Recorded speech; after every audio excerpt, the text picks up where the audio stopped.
Durante el viaje de Español por Dentro he entrevistado a muchas personas de diferentes campos de vida, pero la invitada de hoy tiene un espacio muy especial en mi aprendizaje de español y en mi aprendizaje de la literatura latinoamericana. Hoy tengo el gran honor de recibir a Adriana Pacheco.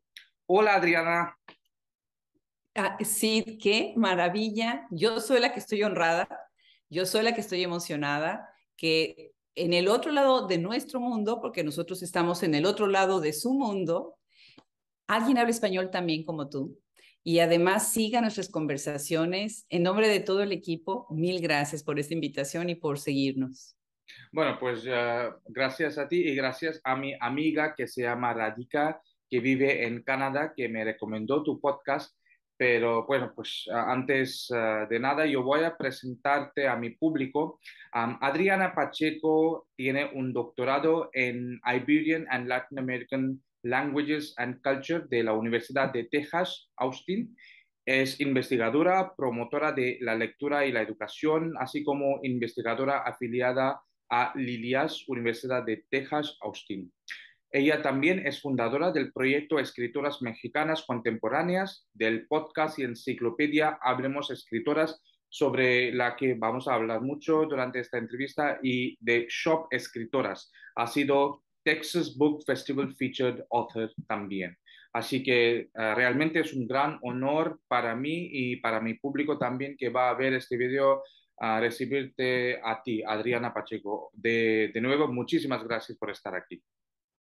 Pues muchas gracias a tu amiga por haber hecho esa recomendación, ¿verdad? Yo se lo paso a ella, ¿sí? Bueno, pues Adriana, antes, pues sobre todo, ¿qué tal la situación de coronavirus en los Estados Unidos? Ya sé que ahora mundialmente estamos pues volviendo a nuestro trabajo, la situación se ha vuelto más normal, pero ¿cómo está la situación de coronavirus precisamente en la zona donde tú vives? Mira, yo vivo en Texas, antes vivía en la ciudad de Austin, ahora nos hemos mudado al campo un poquito a las afueras, es más o menos unos 35 minutos de Austin. Y bueno, yo estoy rodeada de ranchos y de gente que ya no se acuerda del coronavirus. En Austin, en la ciudad, donde obviamente también tenemos o tuvimos nuestra época de cuidarnos mucho, ahora ya todo ha vuelto a la normalidad, no usamos tapabocas. Cuando voy a México y tengo que usar tapabocas, siempre estoy en problemas porque nunca traigo uno en la bolsa y de repente me doy cuenta que todavía hay ese control. Acá no, acá definitivamente pues estamos casi todos ya con las vacunas, con varios shots y tenemos, bueno, pues esta protección. Y bueno, siento que estamos superándolo a nivel nacional también. En Estados Unidos se ha hecho un excelente trabajo.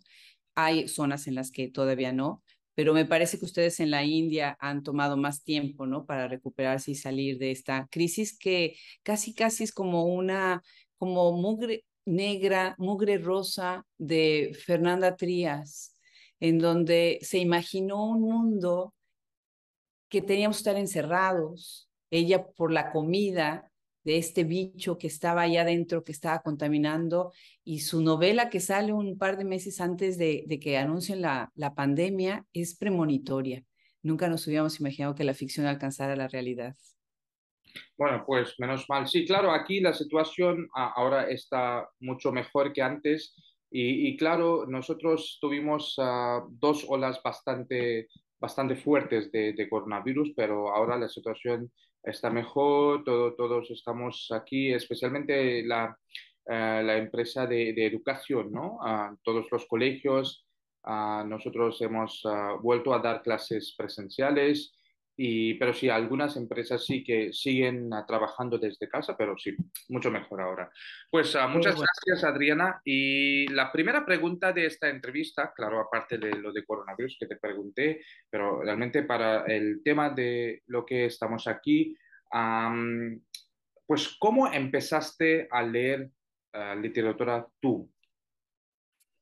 Me encantó tu pregunta porque coincidió cuando me la mandaste con que mi hermano me dio una caja de cartas que había encontrado cuando murió mi mamá y él la tenía guardada y me la dio y yo empecé a revisar esas cartas. Y son las cartas que yo le mandé a mi mamá cuando yo tenía más o menos como unos 11 años.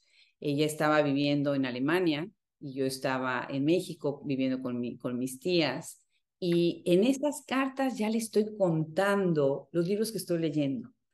Me pareció fascinante ver mis impresiones en un papel con mi propia manita de niña de 11 años. Y creo que eso me remontó, porque a veces tienes tú el recuerdo de decir, bueno, empecé muy chica a leer, pues yo tengo ahí la prueba. Y sí, sí, definitivamente leer no era un escape, era mi mundo. No me estaba escapando de nada. Estaba yo simplemente cerrando una puerta y abriendo otra y metiéndome a ese mundo maravilloso. Y se ve que leía yo mucho en ese tiempo, sobre todo libros de aventuras, que eso me parece fascinante porque pues a veces se piensa que empieza uno como con cuentos un poco más rosa o demás, y no, se ve que me gustaba la literatura fuerte.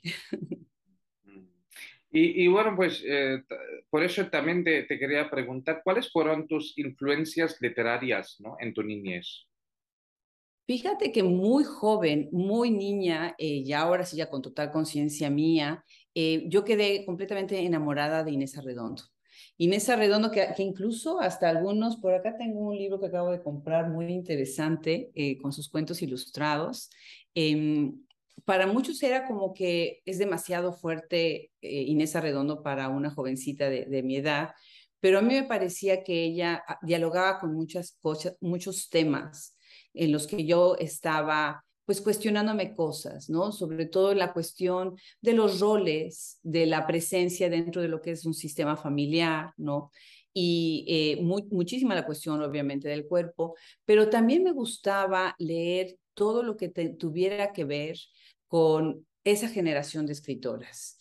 Y bueno, ella fue una de las principales. Después, Marcela Serrano. Yo me recuerdo haber leído todos y cada uno de los libros de Marcela Serrano. Yo me sabía todos los libros. Estaban en mi librero muy bien acomodados. Y yo tenía suerte, además, de que a veces alguien iba a México, porque en Puebla a veces no conseguíamos los libros. Entonces, pues así conseguía yo leerlas. Ellas dos yo creo que marcaron mucho mi vida.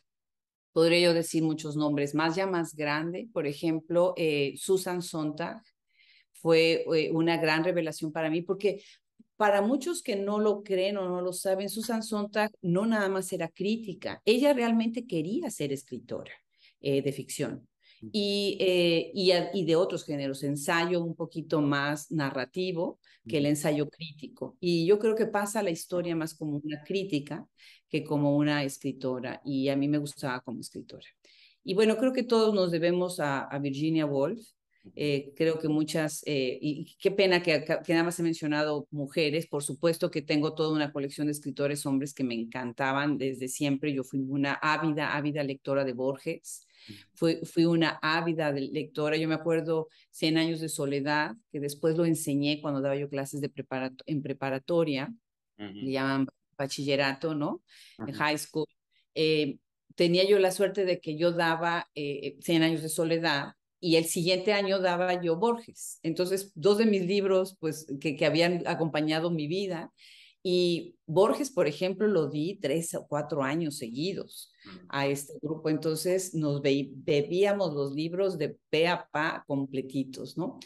Y bueno, pues una madre literaria que sí tengo que reconocer, ya en esa época más de adulta, fue Rosario Castellanos, porque ya Rosario Castellanos fundamentó mucho de lo que es mi pensamiento ya crítico en cuestión de género y en cuestión, o sea, Balún Canán una obra de las muchas que ya tiene. Rito de Iniciación fue un libro, por ejemplo, que me enseñó mucho acerca de lo que son los jóvenes en su relación, sobre todo en un círculo como es la universidad o la escuela.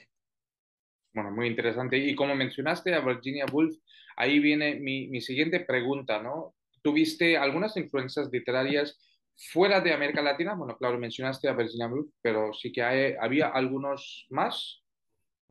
Sí, Virginia Woolf fue una, Susan Sontag, como te decía, Toni Morrison fue muy importante, todavía sigo escuchando Beloved Ujú. y yo escucho Beloved, el audiobook y lo leo, fue muy importante y algo que ay, para muchos ha de ser un poquito como cheesy, pero había una escritora que usaba un seudónimo, que su seudónimo era Jean Plady. Ujú. Y Jean Plady escribía libros de historia de la realeza francesa, principalmente británica. Yo aprendí muchísimo de historia porque estas novelas de historia ficcionalizada o novelas de ficción histórica eh, de alguna manera me ponían en un contexto en el que no tenía yo en el colegio. En el colegio no nos enseñaban esos pequeños detalles de lo que era, pues lo que fue las grandes intrigas dentro de la realeza, como por ejemplo, cómo entra el protestantismo a ciertos países europeos, cuál es el papel, por ejemplo, de ciudades como París, para poder hacer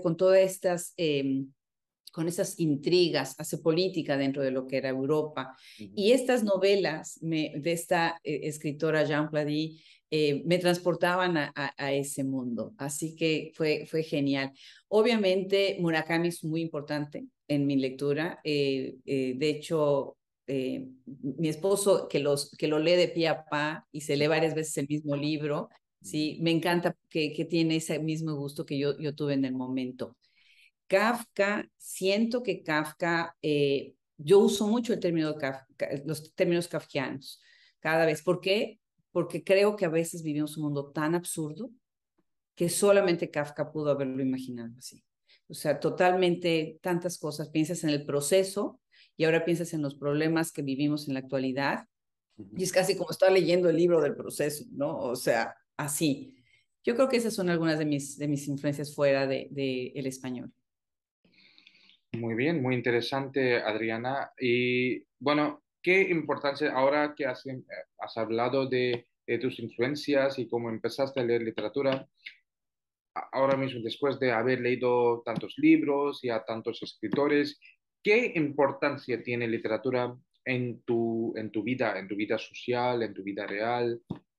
¿Cómo la literatura te ayuda a comprender tu propia vida? Sí, qué buena pregunta, qué bonita pregunta y qué bonito lo pones. Sería un poquito cursi decir que la literatura es mi vida, que creo que es una respuesta que es la correcta. Mi literatura informa muchísimos aspectos de mi vida. Em, pero a mí lo que me parece más fascinante es cómo, y eso lo he dicho muchísimo en los podcasts y lo he dicho en otras entrevistas, a mí me parece fascinante cómo las escritoras y los escritores entran adentro de las cuatro paredes de un hogar. Y los periódicos, ni el social media, ni los informes de gobierno, ni los reportes académicos, y eso que yo vengo de la academia, podrán jamás hacer una radiografía de lo que está sucediendo y anunciar lo que va a suceder como lo hacen los escritores.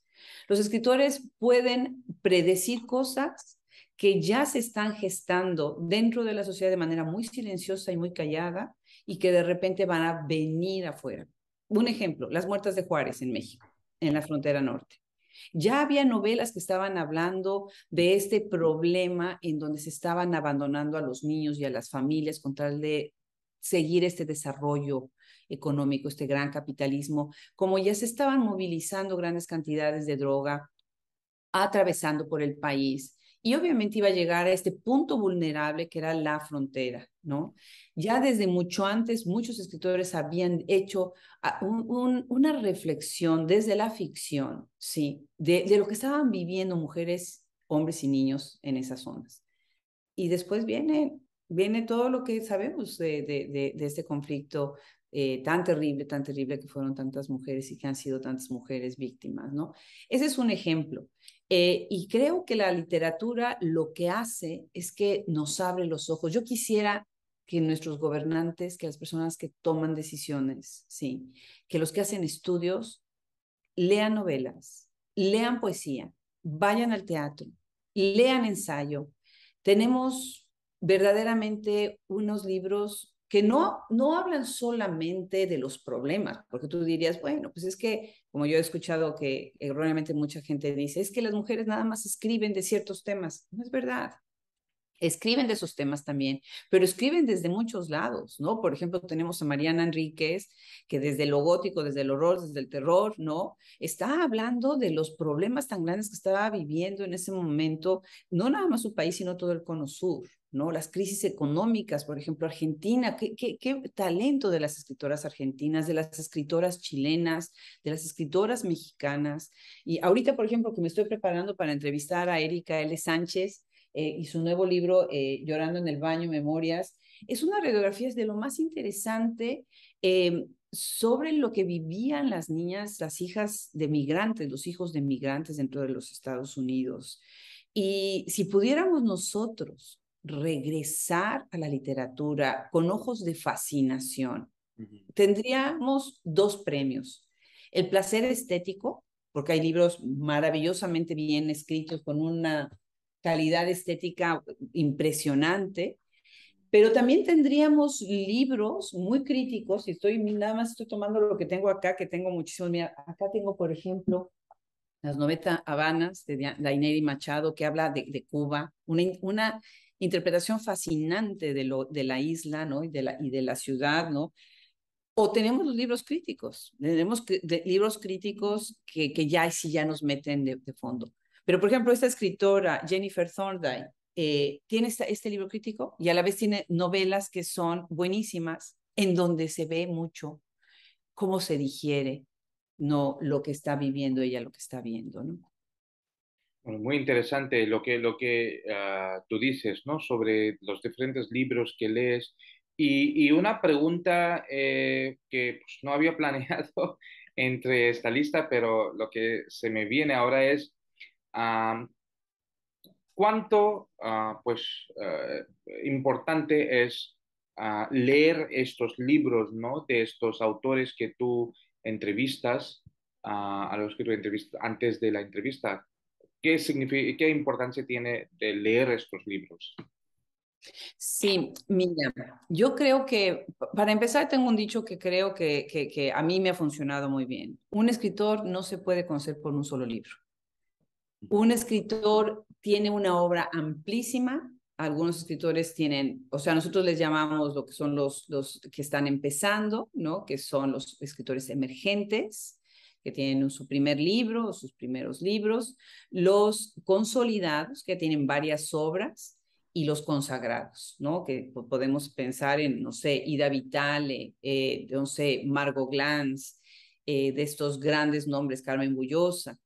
Pero lo importante es que nosotros necesitamos leer muchos libros de ese escritor o de esa escritora. Mm. Si nosotros leemos varios libros de ese escritor o de esa escritora, en mi caso de escritoras, porque ese es el campo en el que yo me especializo, pero repito, yo también leo a escritores, eh, y si te fijas, estoy evitando la palabra mujeres y hombres, porque para mí no hay género en la literatura, simplemente nuestro español habla de escritores y de escritoras.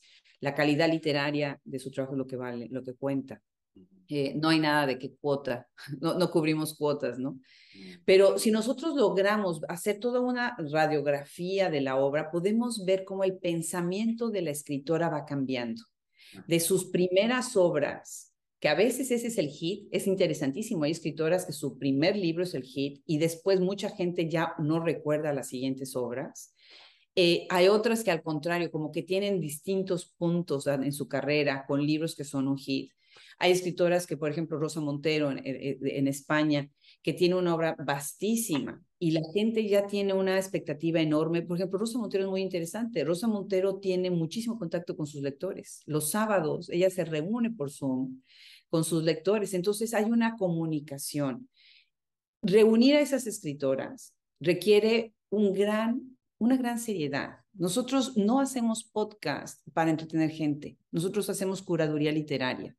Entonces, por ejemplo, ahorita te comentaba yo de Erika L. Sánchez, llevo por lo menos un mes leyendo sus libros, Claro. aprendiendo de su obra, viendo todo lo que hay en YouTube sobre ella, viendo lo que ha salido, por lo menos lo que tengo acceso, sus artículos sobre ella, y entonces ya tengo yo como que the picture.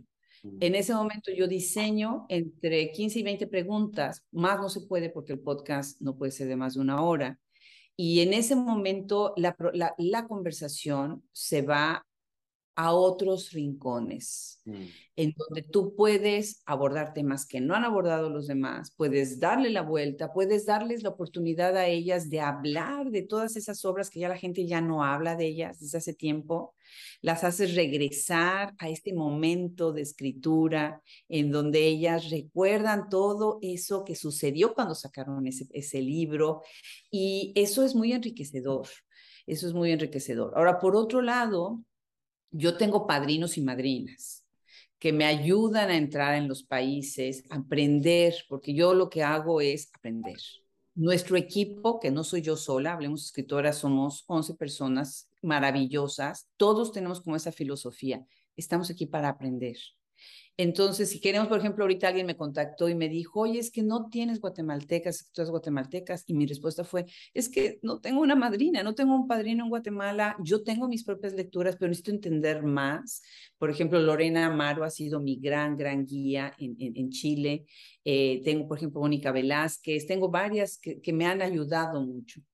Y estas críticas son las que después me dicen, oye, esta escritora vale la pena esto, además de las que ya se acercan, tú no te imaginas si tenemos lista de espera de meses. A mí me da pena, verdaderamente, porque, pues sí, hay mucho talento, hay mucho. Claro, claro. Y de ahí viene la pregunta más curiosa de esta entrevista para mí personalmente, porque es a través de esto que te conocí, ¿no? Y sobre tu trabajo. Es la pregunta sobre tu podcast.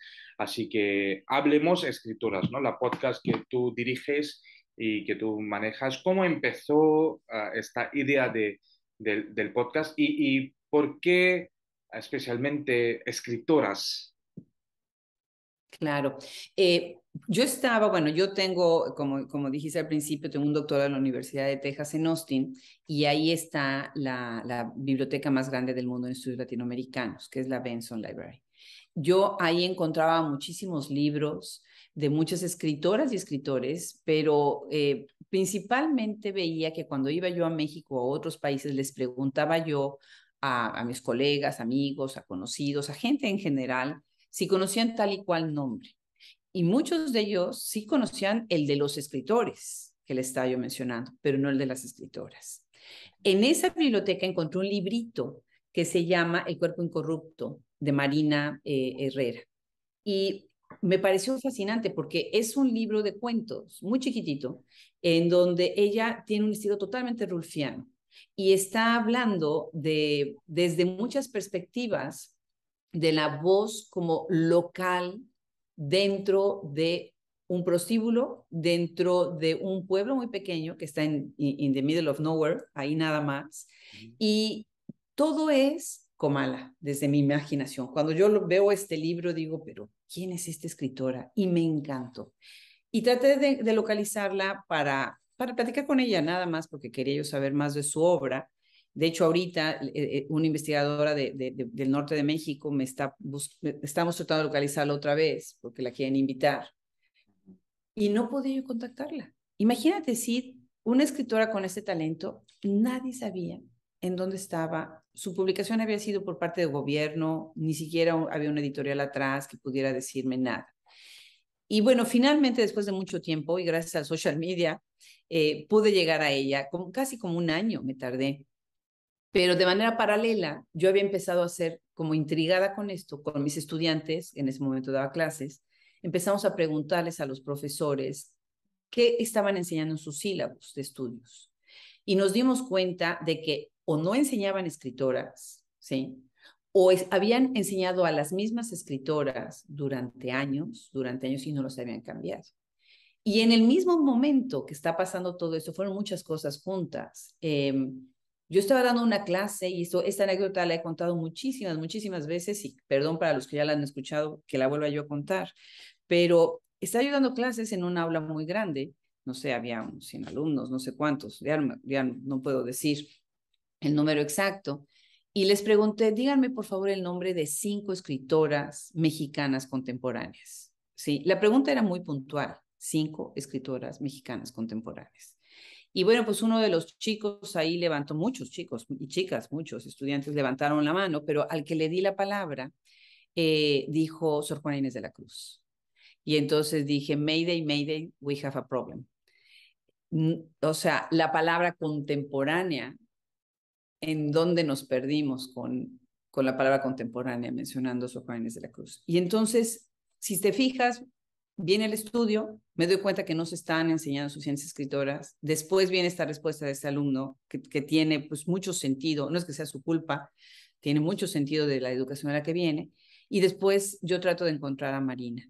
Y cuando finalmente hablo con Marina, algo que además yo confieso y me apena confesarlo, yo me había hecho una idea de Marina, cómo iba a hablar, cómo iba a ser, porque yo la había, I picture her, de acuerdo a cómo yo vi el libro, pensé en ella y era completamente distinta. Y entonces yo me sentí muy mal, dije, yo tenía este prejuicio y después empecé a pensar, bueno, es que muchas veces no las oímos hablar y no me importa, o sea, no es importante oír a la escritora o al escritor, la obra es la que cuenta, pero a veces enriquece mucho.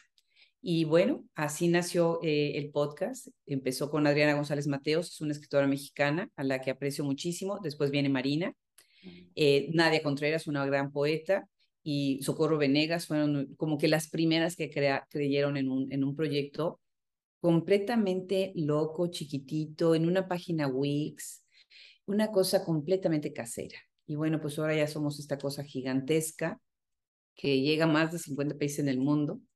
Tenemos cientos de miles de descargas. Es increíble lo que a veces puede pasar con un podcast. Obviamente tenemos podcasts más famosos que se encantan, pero lo más importante es que tenemos la página web. Y la página web que cada vez está siendo más poderosa, pues ya tiene, ahora acabamos de cambiar los índices de búsqueda, entonces ahora puedes agrupar escritoras. Entonces, por ejemplo, quieres buscar escritoras nacidas en los 80s, que trabajan frontera y horror. Y entonces pones las keywords y entonces armas y ya tienes un perfil para que los profesores puedan tener herramientas para enseñar, los lectores comprar libros, los clubes de lectura. Y bueno, pues esto ha sido una aventura de ya casi 5 años. Qué bien, qué interesante. Y claro, ¿no? Para llevar a cabo un proyecto tan grande, a veces también se tienen que enfrentar a unas dificultades, ¿no? Así que, ¿tuviste algunas dificultades para empezarlo? Sí, al inicio, pues primero es la confianza, ¿no? Que la gente confíe en tu proyecto. Ujú, Yo creo que a ti te pasó con tu canal, ¿no? claro. En YouTube empieza uno, pues ya sabes, tus followers son tu familia y tus amigos, ¿no? Ujú, Y de repente empiezas a darte cuenta de que como que la pregunta es, ¿y por qué hacer esto, no? Si podrías hacer otra cosa, no sé, escribir un libro, escribir artículos para revistas académicas. Entonces, lo primero que tienes que hacer es también cuestionarte, es el primer reto, ¿no? ¿Estás dispuesta a pagar el precio de algo tan demandante como lo que hacemos? Y eso requiere, obviamente, pues sacrificar cosas de la vida personal, de la vida familiar, de otros aspectos de la carrera. Por ejemplo, yo ya no doy clases, algo que me encantaba hacer ujú. y definitivamente ya no hay tiempo. Este año con la tienda ya tiene varios meses que no mando mis artículos que antes mandaba yo a las revistas donde mandaba. Claro, la tienda fue también una curva de aprendizaje, pero lo más importante es la confianza. Cuando ya las editoriales confían en ti, te dicen, por ejemplo, ahorita yo tengo la gran fortuna de que las editoriales me contactan y me dicen, oye, me escribe Penguin Random House, oye, ¿puedes por favor entrevistar a fulana de tal? Y bueno, me encanta, ¿no? O no sé, Almadía o Dharma o infinidad, impar, o sea, te estoy mencionando de varios países, ¿no? Eh, yo creo que ese fue el primer reto. El segundo reto, una vez que empezamos a trabajar ya la página, lo importante era hacerla visible. Y hacerla visible requería entrar a social media. Y yo, bueno, yo soy una mujer de casi 60 años. Entonces, mi generación no está acostumbrada a social media. Entonces, tuve que aprender muchísimas cosas. Afortunadamente, tengo muy buenos maestros y mi equipo es maravilloso. Pero te voy a contar algo que no le he contado, creo que a nadie de manera pública. O a lo mejor en alguna entrevista por ahí ya lo mencioné. Cuando nosotros empezamos a hacer la difusión de los podcasts, obviamente si tú te fijas, ya después cambiamos el branding, el brand cambió a esta imagen tan bonita del duotono, que tenemos una empresa fabulosa en México que se llama Enigma, que desarrolló toda la imagen de la nueva, acá lo puedes ver, ¿no? Sí, Del claro. nuevo Hablemos Una Escritor. camiseta muy linda, sí. Gracias, gracias. Y todo lo que fue el cambio del branding venía con todo un concepto. Por eso nos llamamos Hablemos, escritoras, punto. Es una oración, no es un título, ¿sí? Es una invitación. Claro, claro. Una de las cosas que empezamos entonces a hacer es a difundir y difundir en social media. Y nos enfrentamos a algo que nunca me imaginé que fuera a pasar, el harassment. Empezamos a tener, y ahora tenemos personas que están revisando quién postea, qué contestan, qué ponen en nuestra social media. Y nos empezamos a volver muy vigilantes porque nos dimos cuenta de que, como se llama, Hablemos Escritora, está en femenino, ¿sí? De repente teníamos mensajes muy desagradables. Y hay podcasts, por ejemplo, que yo sé muy bien que vamos a tener, no sé, 600 likes. De esos 600 likes, 400 son de hombres que no se meten a nuestro podcast, que no escuchan, que no se meten a la página, que no navegan, o sea, que no tienen la intención realmente de escuchar y de aprender de estas escritoras, ¿no? Y bueno, dentro de esos likes a veces vienen comentarios. Entonces, un gran reto ha sido proteger la imagen, protegernos nosotras, ¿sí? Como comunidad. Y bueno, cada vez que un hombre nos invita, como tú hoy, me encanta, me encanta porque necesitamos trabajar con ustedes también de manera conjunta, ¿no? Creo que esos serían como los retos. Claro. Y mi siguiente pregunta, Adriana, es ¿cómo eliges tú o tu equipo, ¿no? Las invitadas? ¿Qué tienes en mente cuando tienes que invitar a tal persona, ¿no? Fíjate que esa es una pregunta muy justa. Lo primero es, nosotros pensamos en que hay escritoras, porque no nada más tenemos escritoras en el podcast, tenemos críticas, tenemos Sí, cineastas ahora sí, también. O sea, los he escuchado, sí, sí, claro. De unos 3 o 4 minutos a veces, ¿no?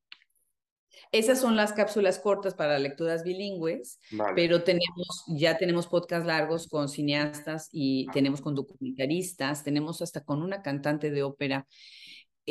Todas ellas tienen algún libro publicado, ¿sí? Todas ellas de alguna manera ya están dentro de lo que sería el concepto más tradicional de literatura. De hecho, yo también hace tiempo escuché a una persona de relaciones internacionales, ¿no? Si no me equivoco.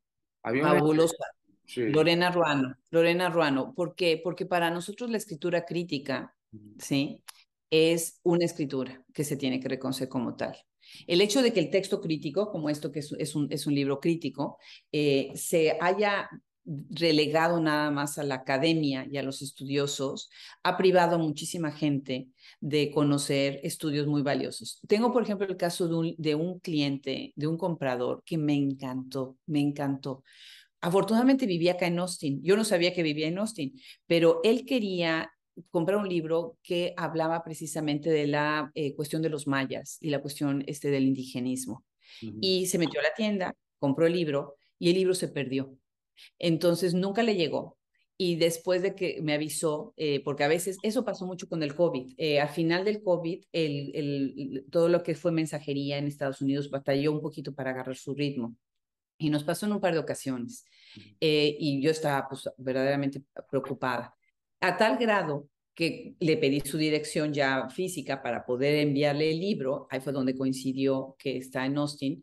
Y se le entregó el libro en mano, ¿no? Mm. Esa persona no viene de la academia. Esa persona es un migrante, es una persona que simplemente quería aprender, le encantó y ahora es un cliente asiduo y compra principalmente libros de crítica. Entonces, regresando a tu pregunta de cómo se escogen a las escritoras, muchas de ellas, yo les llamo que son un parteaguas. Sí, pueden tener un solo libro tal vez, que son lo que nosotros llamamos que son las escritoras emergentes, pero ese libro es un libro que está marcando algo Y tenemos casos muy interesantes de que es su primera novela, pero en ese momento estás oyendo una voz distinta sobre una temática distinta, un estilo distinto. Ujú. Las escritoras que tienen una tradición más larga, sentimos que hay algunas que son obligadas, que deben de estar en el podcast y que nos gustaría tenerlas a todas, ¿no? Pero tratamos siempre de rotar, que haya escritoras que tienen ya una larga carrera, que están más consolidadas, escritoras que están rompiendo por completo, por ejemplo, Gabriela Cabezón Cámara, ¿no? Que está abriendo una conversación fenomenal y bueno, me da hasta pena tener que mencionar nombres porque estoy excluyendo a muchas otras que no puedo mencionar porque no tenemos tiempo, pero son buenos ejemplos de lo que está sucediendo. También cuando de repente hay como un movimiento que estoy viendo que se empiezan a hablar de ciertos temas, por ejemplo, hay un grupo muy bonito en México de escritoras que ellas a lo mejor no se asumen como grupo, pero yo las visualizo, que están hablando de temas como por ejemplo las maternidades, que son Jasmina Barrera, Isabel Zapata, que tienen esta línea, esta temática, las poetas, ahora lo que está sucediendo con las poetas, o sea, es impresionante, un poder, ¿no? Entonces buscamos que haya de todos los géneros, de todas las generaciones, de todas las edades y de todas las temáticas. Y bueno, pues hay así de todos los países, vamos intercambiando, por ejemplo, hemos tenido meses dedicados a un solo país, a Chile o a Argentina o a México. Eso es complicado porque no podemos llenar todo el mes, siempre hay alguien más de otros países que digo, oh, ya nos surge esto, ¿no?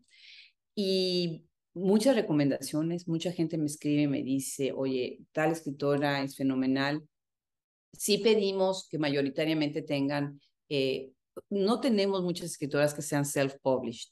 Ujú. ¿Por qué? No porque no pensemos en el valor del self-published. Yo creo que la autopublicación es muy válida y tenemos algunas escritoras que han tenido libros con editoriales, pero después se convierten se autopublican. No tenemos porque es muy larga la lista y necesitamos como que mezclar, mezclar y mezclar. Y ahora, bueno, pues ahora como tenemos las editoriales que están adentro de la tienda, pues ellas también nos alimentan. Pero las editoriales independientes, las chiquititas, nos interesan muchísimo. Las editoriales que están empezando. Hay una editorial muy bonita que se llama Impar, que me gusta muchísimo. Ahorita nos acaban de contactar de España. España ha sido un semillero maravilloso. Con España hemos hecho cosas fabulosas. Ecuador, ¿no? Increíble. En Estados Unidos. Y también mucho, por ejemplo, libro de infantil, escritoras de libros infantiles. Por ejemplo, esta escritora que Ujú. acabo de entrevistar, este libro está en inglés y en maya. Déjame enseñarte el que está en inglés y en español y maya. Este está en maya y español y Ah, este está en inglés, maya y ah, español. trilingüe. Mm, Son trabajos muy valiosos. Ahorita, por ejemplo, vamos a entrevistar a una escritora peruana que se me escapa ahorita el nombre, que ha viajado por muchos países, que ha vivido en varios países. Esas escritoras enriquecen mucho. No sé, Carla Suárez, por ejemplo, una escritora que se hizo conocida por sus libros sobre viajes y escribe unas novelas de lo más fascinantes. Bueno, como verás, sí tengo una lista enorme de sí, nombres. y eso es muy interesante, Adriana. Así que mi siguiente pregunta es ahora, ¿qué importancia y rol tienen las mujeres, ¿no? En la literatura latinoamericana? Eh, yo siento que la cuestión del género, y ahora se ha hablado de la cuestión biológica, nos va a distraer la atención de lo que es importante. Lo que es importante es que las escritoras son escritoras antes que nada. Eh, Muchas veces sí tienen una mirada distinta tal vez que los escritores, muchas veces no. Cuando yo estaba estudiando el doctorado, me acuerdo que nos hacían este juego de que nos daban el texto y no nos decían quién era el autor o la autora. Y en ese momento nosotros teníamos que, dizque adivinar. Y la idea era mostrar nada más nuestro prejuicio, ¿sí? Entonces, definitivamente hay que pensarlo fuera del género y fuera de lo biológico. Se ha hablado de que al hacer proyectos como, por ejemplo, Hablemos Escritoras, que son solamente dedicadas a mujeres, a escritoras, podría como que obtener un sesgo de género. Y yo te voy a poner un ejemplo, Sid. Vamos, porque es un hecho que las mujeres, las escritoras, las críticas, las mujeres escritoras, las mujeres cineastas, han tenido a lo largo de las décadas y de los siglos una desventaja en la cantidad de premios que han ganado, en la cantidad de publicaciones, en la cantidad de lectores. Yo tengo profesores que me confesaron para el primer libro que hicimos, que se llama Romper con la Palabra, que hice el estudio con entrevistas. Muchos de ellos me dijeron, yo no enseño escritoras en mi curso.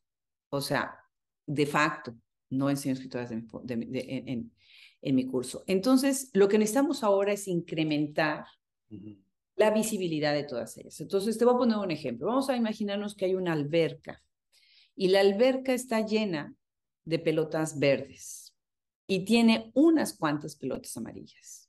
Unas cuantas. Y cada vez hay un poquito más de pelotas amarillas, pero sigue habiendo verdes. Y algunas de esas pelotas verdes, que son talentosísimas, podrían ser pelotas verdes fuertes. Y algunas de esas cuantas pelotas amarillas podrían ser amarillo fuerte porque son talentosísimos. Pero la mayoría, si tú metes la mano en la alberca y sacas una pelota, el 80% de las veces la pelota que salga va a salir, va a ser verde, porque solamente tienes un 20% de pelotas amarillas. Hablemos Escritoras, está llenando la alberca, de pelotas amarillas. ¿Para qué? Para que cuando tú vayas a la alberca tengas igual cantidad de pelotas amarillas y pelotas verdes. Y metas la mano, tengas la misma posibilidad de sacar una y otra. Ahora, las pelotas que están adentro de esa tina, de esa alberca, tienen que ser por su calidad literaria, no por su género. ¿Sí? Ni para hombres ni para mujeres. Entonces, ¿por qué es importante? Las escritoras tienen lugar, tienen derecho a un lugar, y ese derecho a ese lugar, ¿sí? Se lo estamos dando nosotros los lectores. Hablemos Escritoras es solamente, somos un canal, para que quien llegue y nos dice, no, hombre, es que nunca sé que no, qué libro comprar de una escritora, le podamos decir, tengo 2,000 ejemplos en mi página web. ¿Quieres comprar un libro que escrito por una escritora? Ve a nuestra página web y puedes ver, tenemos más de 1,000 nombres en nuestra enciclopedia, tenemos más de 2,000 recomendaciones de libros. En nuestra página Shop Escritoras, que es para el mercado americano, tenemos más de 600 títulos, tenemos más de 60 editoriales. La prueba está esa. Y te voy a decir una cosa para cerrar esta pregunta. Los profesores, las profesoras, los que enseñan literatura, enseñan idioma, son nuestros aliados. Necesitamos de ellos. Ellos son los que van a abrir el campo. Y muchísimas veces yo voy a eventos y no se acercan al stand, no se acercan a preguntar. No hay una curiosidad en general. Se quedan con lo mismo y estamos desperdiciando un momento histórico, porque estamos viendo un momento histórico en la literatura, que es la literatura de escritoras. Es un momento histórico que va a cambiar el futuro de la literatura. Lo está cambiando. Pues muy bien contestado, Adriana, y por esta razón ahora pasó de esta, bueno, esta diferencia o las categorías, ¿no? De escritores y escritoras a algo más, más justificante, ¿no? Lo de, bueno, escritores y escritoras en general. Y la pregunta es, ¿qué puede ofrecer la literatura latinoamericana, ¿no? Tanto los escritores como las escritoras? ¿Qué pueden ofrecer ellos y ellas en la región, desde la región de Latinoamérica, ¿no? La literatura latinoamericana, al mundo? Por ejemplo, aquí en la India, aunque sí que hay muchos departamentos, cada vez hay más departamentos de estudios de la literatura latinoamericana en diferentes ciudades, en las diferentes universidades, pero todavía se lee muy poco, especialmente la gente que no habla español, ¿no? Así que las versiones traducidas, ¿no? Los libros traducidos al inglés, por ejemplo, o incluso al hindi, ¿no? la región, pues, la lengua regional, es muy poco. Así que, ¿qué puede ofrecer la literatura latinoamericana al mundo en general? Es mi pregunta. Claro, tiene muchísimo que ofrecer. Nada más hay que pensar, en nuestro continente es el continente ha sido el continente de dictadores, de dictaduras, de regímenes totalitarios, de mujeres encarceladas de manera completamente injusta. Nosotros somos el continente de los que rebasan los números, mayor feminicidios, mayores niveles de pobreza a nivel mundial, tenemos de los países más pobres del mundo. Obviamente India tiene todo un perfil también, pues triste en ese tema, ¿no? Por otro lado, tenemos un gran problema con la cuestión ecológica. Hay muchísimas escritoras que están hablando de todo lo que son pues, las catástrofes ecológicas que se están produciendo. Hoy precisamente escribí algo en el blog, que tenemos también un blog dentro de Hablemos Escritoras, sobre esto, o sea, si no hay que pensar nada más en cambio climático. Tenemos algo que es impresionante, el corredor más largo del mundo en migrantes. Imagínate la cantidad de escritores que están viendo a estos niños, estas mujeres y estos hombres migrando, caminando miles y miles de kilómetros desde el cono sur hasta los Estados Unidos, ¿no? Y en el mismo continente tenemos el país económicamente más poderoso del mundo o uno de los más poderosos del mundo, ¿no? Todo sucede en el mismo continente. Es un continente que tiene también uno de los corredores más largos del mundo para el tráfico de drogas, porque no nada más es por tierra, sino también es por mar. Tenemos, por otro lado, de los países con la mayor riqueza cultural, porque de alguna manera, obviamente el imperialismo, la conquista y al haber sido como, nada más con la diferencia que India conservó su idioma y nosotros al ser colonizados y conquistados lo perdimos, ¿no? Entonces tenemos un gran sincretismo cultural, tenemos nuestros pueblos originarios con una infinidad de idiomas que no son lenguas, sino son idiomas originales, originarios. Tenemos una tradición culinaria espectacular y obviamente que me fascina la comida hindú, pero la mexicana también por ahí se va de maravillosa.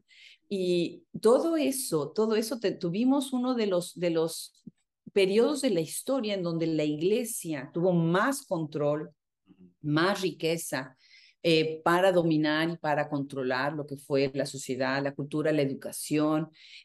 Nuestro continente es uno de los continentes que más ha afianzado el concepto del marianismo, que es ver a la Virgen María como el ejemplo que todas las mujeres tienen que seguir para ser perfectas, santas, devotas y todo lo demás, ¿no? O sea, una construcción de género brutal.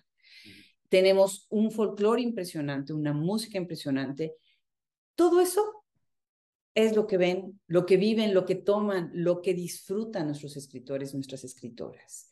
O sea, acabamos ahorita, y ahorita estás hablando de las traducciones, nos surge traducir escritores y escritoras. A nosotros ahorita en Hablemos Escritoras ya tenemos 2 proyectos de traducción bellísimos, y por ejemplo el libro de Rosa Beltrán, Radicales Libres, que es una revisión de 60 años de la historia de México a través de los ojos de una jovencita que después obviamente llega adulta, y con una radiografía de cómo se modernizó el país, qué pasó con este país que era tan provinciano y que se convirtió en un país pues con tantas cosas de cuestión de violencia y de inestabilidad y de equidad, falta de equidad y de desigualdad. Entonces, ¿qué es lo que tienen que ofrecer los escritores latinoamericanos? Pues yo creo que son de lo mejor que hay. O sea, todas las literaturas del mundo. Ahorita que acabo de entrevistar a Samantha Schnee, que lleva Words Without Borders, que es una revista fabulosa de traducción, hablábamos de eso precisamente. O sea, qué maravilloso poder leer escritoras hindús y poder leer y que en India estén leyendo escritoras centroamericanas, sudamericanas, del Caribe, americanas, Claro, chicanas. claro. Eso es lo que tenemos que hacer, ¿no? El valor, darle valor a la literatura. Pero mi gran pregunta es si de veras estamos consiguiendo más lectores. Porque a lo mejor creo que nada más nos estamos platicando entre nosotros, que ya nos gustaban los libros desde los 11 años. Bueno, con tu permiso, quisiera corregirte aquí una cosa, Adriana, que La palabra hindú se refiere a la religión hindú. Y cuando se refiere a una persona de la India, ¿no? Por ejemplo, un escritor de la India, se dice escritor indio. ¿En serio? Qué Eh, bien, sí. gracias. No, lo que pasa es que esto pasa mucho a los latinoamericanos también a los españoles, ¿no? Yo tengo muchos amigos españoles y latinoamericanos y siempre he tenido que corregirles esto, ¿no? Lo que, claro, ¿no? Es por no saber esto, y esto pasa, ¿no? Pero sí, solo una pequeña corrección, ¿no? Es lo que yo Que quería, pues. te agradezco, que te agradezco mucho, sí, porque ya no lo voy a cometer el error. Como decía mi abuela, más vale un minuto de parecer tonto que toda la vida. Muy bien dicho. Y también, ¿no? Pues la pregunta de la traducción, ¿no? De la que hemos hablado es algo muy pertinente porque yo me gustaría volver a lo que yo te preguntaba, ¿no? Hace poco que hay mucho, bueno, la literatura latinoamericana, Adriana, se lee bastante entre los estudiantes y profesores de español aquí en la India, ¿no? Los académicos, los críticos que tienen que ver con la lengua española, con la lengua castellana. Pero para una gran parte de la población que lee libros y lee libros globales, ¿no? Libros internacionales, hay muy poco que viene a través de la traducción, ¿no? Porque por el hecho de que ellos no pueden leer español, entonces solo han leído a Gabriel García Márquez o a Borges en inglés, por ejemplo. Así que yo pienso que hay mucho por hacer, ¿no? En cuanto a la traducción de los libros en castellano desde América Latina a la traducción al inglés o incluso a diferentes lenguas regionales y creo que hay mucho potencial en esto. Claro, definitivamente. A mí lo que siempre me pregunto es, ¿de dónde podríamos sacar más fondos para hacer alianzas, especialmente con las escuelas de traducción? Los traductores jóvenes necesitan foguearse ya en el mercado y si están vigilados por un traductor que ya tiene mucha experiencia, se podrían hacer cosas muy interesantes y quitar lo que en Estados Unidos se ha llamado el 3%, ¿no? Que solo el 3% de los libros publicados en el mundo se traducen al inglés. Tenemos un proyecto muy bonito con Literal Publishing. Ahorita se va a hacer la traducción, se hizo ya la traducción del libro lo hizo Dorothy Snyder, se llama Arritmias el libro. El libro está escrito por una de las principales, creo que ella fue la que empezó los estudios sefarditas en México. Es una joya, una verdadera joya de la literatura judía, Evangelina Muñiz Huberman. Y el libro prácticamente, pues un gusto que nos estamos dando porque queremos hacerla conocida en Estados Unidos. Entonces, la siguiente pregunta después de decir, ok, sí, hay que traducir libros. El problema es que no nada más hay que traducirlos. Se necesita crear todo un ecosistema para llamar la atención de los angloparlantes a que conozcan y les suene el nombre de la escritora y entonces compren el libro. Porque si no va a ser un libro más traducido al inglés, que ahí se va a quedar. Pero necesitamos todo este ruido que viene alrededor, ¿no?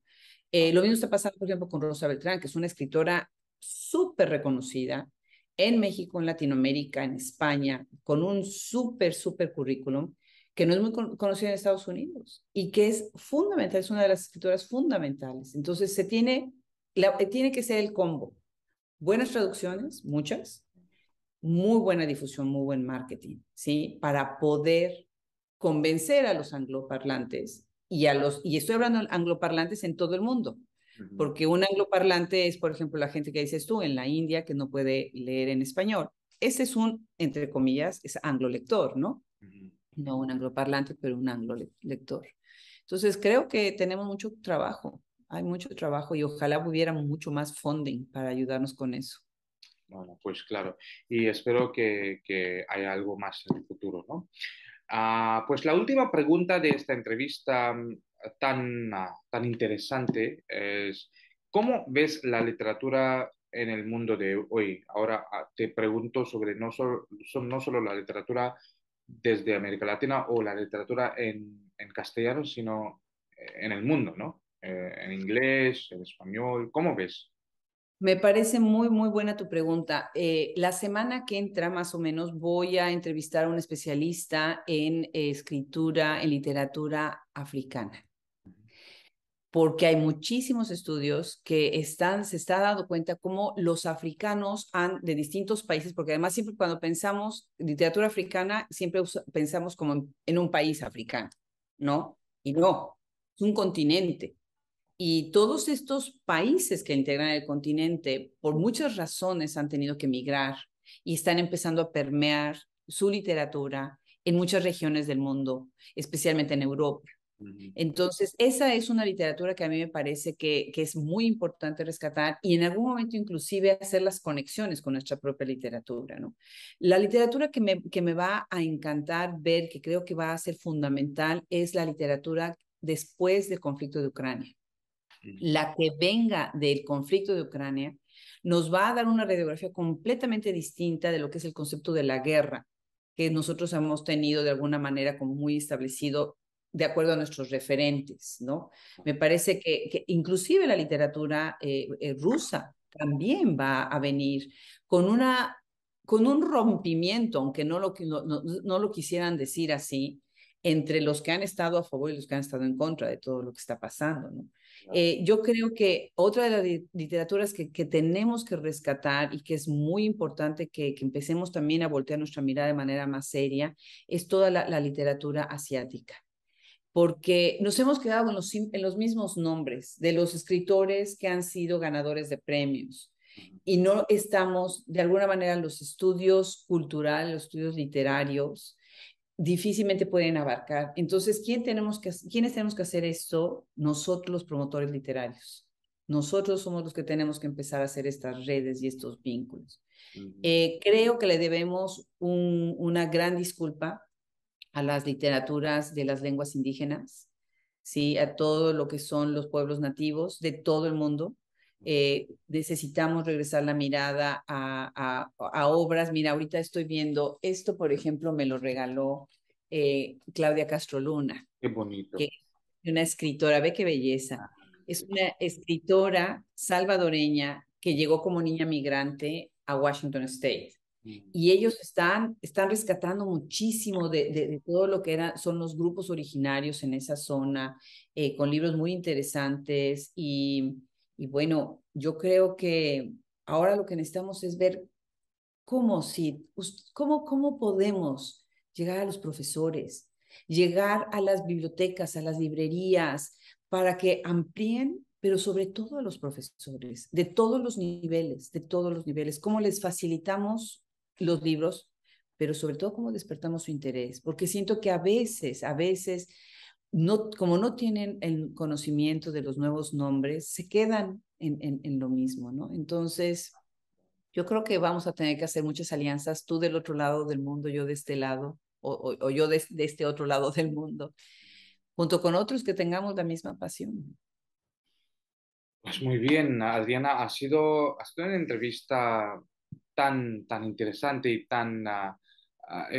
con mucho aprendizaje, ¿no? Y yo he aprendido tanto a través de ti, de tu experiencia de haber leído novelas y la literatura latinoamericana. Y estoy seguro de que esta entrevista va a ser muy útil no solo para los académicos, para los que están metidos en la literatura latinoamericana, sino también para la gente en general, ¿no? La gente a que le gusta leer, ¿no? Nada más. Así que yo estoy seguro de que va a ser muy útil y espero que a mi público le haya interesado, le haya gustado la entrevista. Muchísimas gracias, Adriana, por estar aquí y pues hasta el siguiente capítulo de Español por Dentro. Chao. Muchísimas gracias en nombre de todo el equipo Hablemos Escritores. Gracias. Chao.